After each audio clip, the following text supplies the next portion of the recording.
Hey everyone, it is Havo High here, bringing another video on Dragon Ball Z Dokkan Battle. We are on JP and we're going to be talking about the future Trunks and Merge Zamasu that's going to be dropping for Golden Week. So with that, if you are new to my channel, like, subscribe, comment below, do all that good stuff, and always a shout out to DBZ Space and the Dokkan Wiki for info and images provided, along with an additional shout out to Goresh for the initial translations. Let's go ahead and jump into it. We have a lot to cover. So first is, when are these units dropping? Well, it's sooner than you think. It is dropping 4/25 at 10 o'clock Pacific Daylight Time. So check your time zones to see when it's going to drop for you. So when this video is being recorded, it's actually dropping tomorrow. And along with the Transformation Trunks and Zamasu, we do have a Gowasu unit and a Mai unit that is basically dropping, or actually Mai's getting a Dokkan Awakening. So it's nice to see future Mai going to be useful, and I will cover her in a bit. So first and foremost, we are going to cover the tech future Trunks first. So let's go ahead and jump into that. The SSR art is the left hand side and the TUR is to the right hand side. Really not much to the art. It's the SSR is basically TURs by turning around and taking out his sword. So there you go. Let's go ahead and look at the stats. It is the unwavering will of the future protector. That is a mouthful. Trunks teen future. It's more like young adult Trunks future, but it is nice to see a tech future Trunks that is useful, because there is one right now you can summon and he is garbage, but this one is not. This one is pretty good. However, the leader skill is a little bit disappointing for me. So why is that? Because the main leader skill is future saga category, key +3 HP attack 170% with a defense of 130%. The reason why that's a little bit disappointing, we do already have a future saga 170% leader, and that is future Gohan. However, future Gohan does have a secondary leader skill, and actually I think he has a better main future saga leader skill, because it's attack and defense 170% for future Gohan. In this case scenario, it's HP and attack 170%. So it really depends if you want HP or defense. I think defense is a little bit more useful. However, the secondary leader skill is very good. Super class, key +3, HP and attack and defense 120%. So exactly the same as the transformation Goku. So, but in this case, it is his secondary leader skill. So all in all, when you combine both of them, it is very good. Now the super attack is great because it's the shining slash, and it raises attack and causes immense damage to the enemy. The raises attack is the Kaioken mechanic, where he will just get stronger and stronger as the battle continues. So every turn his key multiplier just increases with his super attack. So passive skill is for the earth, and it's pretty basic. It's attack and defense 100%, so nothing too fancy there. However, of course it is a transformation unit, so it is transforming at the third turn, which is good. It's not waiting for the fourth or fifth turn or even the sixth turn. The third turn is a reasonable time frame for a transformation. So and we'll cover what the transformations will do in a second. So the link skills: Saiyan warrior race, Saiyan lineage, royal lineage, messenger from the future, dismal future, prepare for battle, and fierce battle. Not totally bad links and not the greatest links, so it's right there, solid links. That's going to be definitely usable on the teams that he's going to be running. Categories, he is Hybrid Saiyans. I really wish that this was actually a Hybrid Saiyans leader, because Hybrid Saiyans is so irrelevant now because it doesn't have 170% leader. So hopefully that will come out in the future. Then it's also Future Saga, Time Travelers, which they should have combined both of those because they're so similar. Vegeta's Family, and Transformation Boost. Now we will cover the stats a little bit later, so we'll go ahead and skip that. So the transformation is at the third turn, and it will transform into Super Saiyan Trunks Future. So leader skill, of course, stays the same. The super attack gets a little bit of upgrade. Instead of raises the attack, it also raises the attack and defense. So that's a plus there. So the Kaioken mechanic still continues on once the transformation happens, but you also get a defensive buff. And then the passive skill is for the future I should protect, and it also gets a little bit of extra buff, which attack and defense goes from 100% to 120%. But it has this additional kind of Kaioken mechanic within the passive, so it's +1 a key and attack and defense plus 10% for every turn, every start of the turn. Max at 4 key, so that's 4 turns, and then max at 80%, which is like, what's that, 8 turns? I don't know. That doesn't make any sense that the max is 80%, because that would take forever for that to ever happen. So you know, I don't know if there might be some clarity on that. So because 4 turns you get max ki, it's not 4 turns you get max attack and defense. So anyway, now the reason why I think that's strange is to continue with this extra kind of Kaioken mechanic, is that the active skill is what's going to trigger the transformation. So, and that's going to transform into the final stage of Trunks, which is going to be the Spirit Sword Trunks. And we'll show you that in a second. The Link skills do change, so 2 of them change. Let's go back here. The Saiyan Warrior race and Saiyan lineage changes to Golden Warrior and Super Saiyan, which is fine. Super Saiyan is a +10 to attack, which is good. And then everything else stays the same. So once you do the active skill, so I guess you can wait on it and continue this unit to get stronger and stronger. But it's really nice that this unit here changes to, with the Spirit Sword here, it turns into a nuker, so much like the Int Future Trunks. It kind of is an upgraded version of that. Now I can see why now, just kind of looking at it, because this is only a 1 turn to change the key orbs to tech. However, you do, as a nuker, you do get 30% to attack, which is fantastic, and then 10% to defense per key sphere obtained. It's not tech key spheres, it's any key spheres.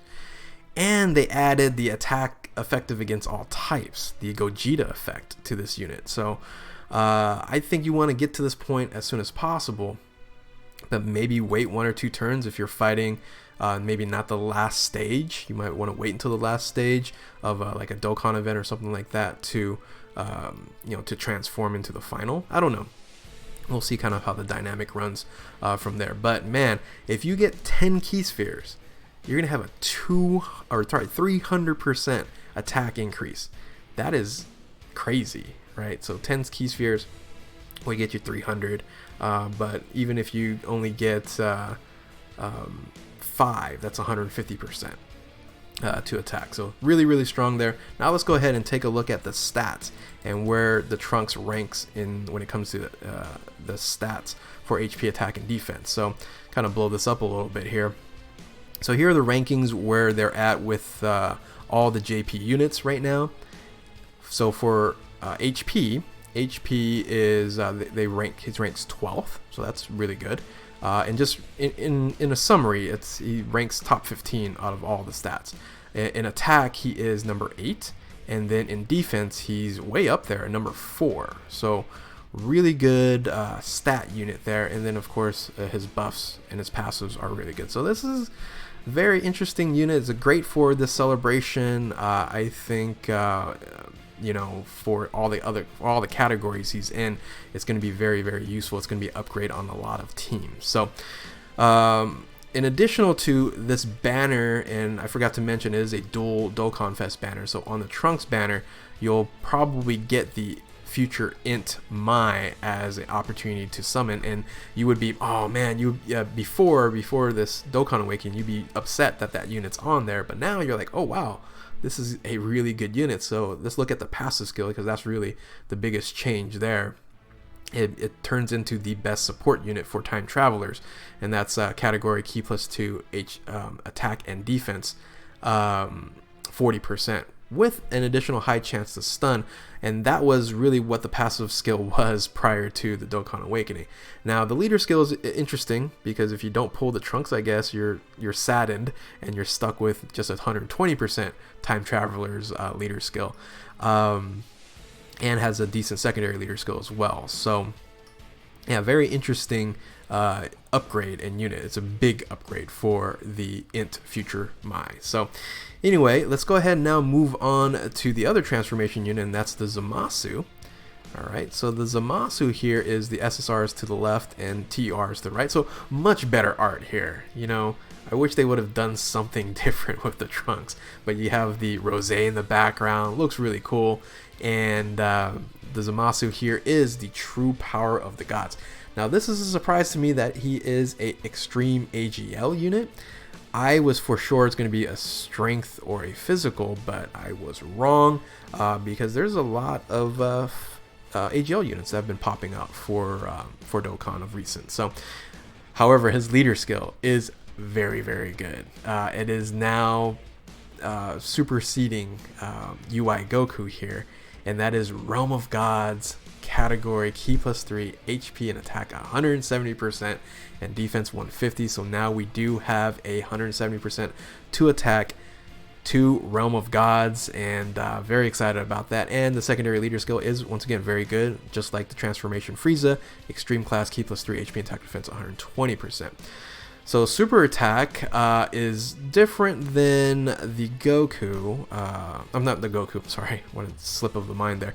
Difference from the future Trunks, and that causes immense damage to the enemy and greatly lowers defense. That's all it does. So a 50% drop for the enemy's defense versus the Kaioken mechanic, which I think that is better. Now I can understand why, because if this was a Goku Black, you can kind of see a Kaioken mechanic, because in the story, Goku Black gets stronger as you fight, but Zamasu does not, so understandable. Passive skill is God's Sorrow, so it's attack 100%, then you have a reduced damage of 40%, so not a defensive buff, it's just a damage mitigation of 40%, which is really good, and then recovers 7% when HP is 70% or below, which is great there, and then performs a Potara fusion when conditions are met, which is again just like the future Trunks, the third turn, which is great. So the Link skill is Power Bestowed by God, Cold Judgment, Prodigies, Godly Power, Dismal Future, Fear and Faith, and Fierce Battle. So if you're going to be running a Zamasu Goku Black team, then those links are going to be very good. So, but if you're going to put in like super units and things of that nature, it might not work out as well with the Link skills.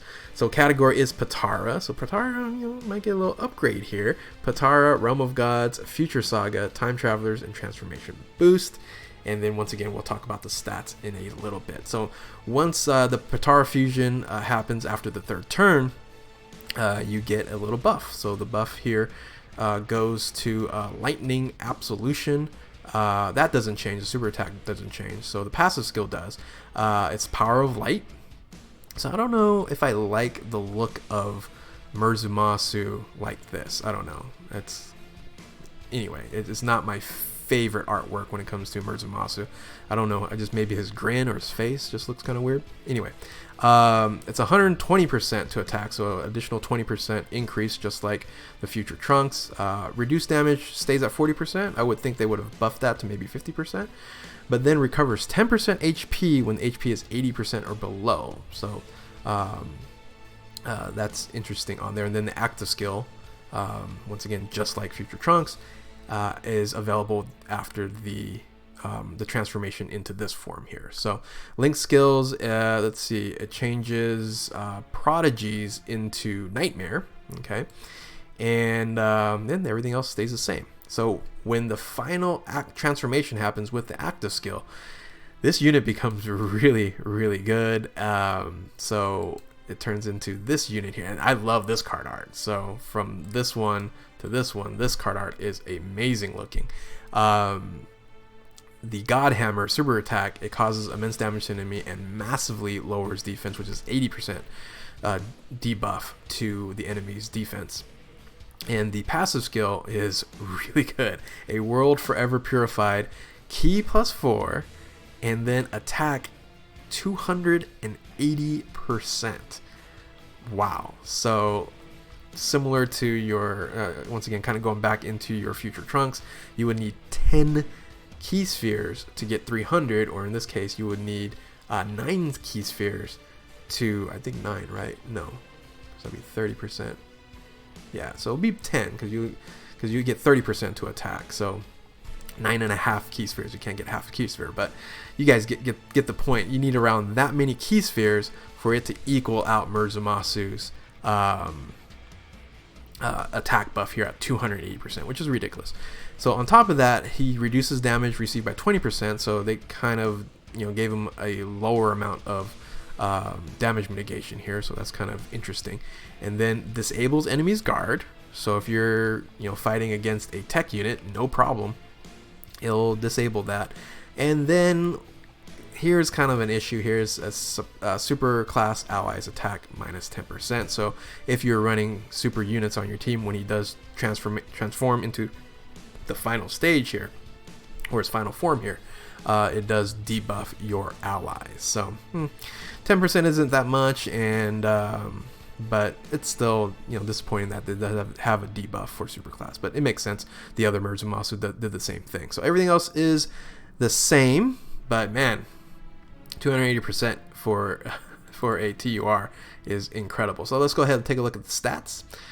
The stats is 18, 2, 16, and 11. So on the HP side, it is really high up there in the 4th position. So usually physical units have the best HP, as you can see, but Zamasu says, you know what, I'm going to sneak in there with 18, 2. Attack, instead of being in the top 10 like Future Trunks, he is actually he's the 14th spot here when it comes to attack. But man, with that 280% unconditional, that's pretty good. So it really doesn't matter where his attack stat is. So, and then his defense is right behind Trunks at 11.8. So in the 5th spot. So once again, really good unit. I actually like this unit better than Trunks, but I don't know. I would have to, you know, test out both of them or play both of them, or I'm sure other people are testing them out as we speak. So yeah, very good unit. So on the Zamasu banner, most likely it's going to be the Gowasu that you can go ahead and summon for, and that's going to be the Teachings of Good and Evil, Gowasu and Zamasu. So the SSR is actually just Gowasu by himself, and it is a Realm of Gods leader, category key +3, HP attack 120%. It's seal super attack, so that's kind of nice, and it is more of a defensive support unit. So it's God Splendor, all allies key +2 and 70% to defense, which is really good. No attack buff, and it does have a high chance to evade enemy attacks, including super attack, and then key +5 and attack 100% when attacking extreme class enemy.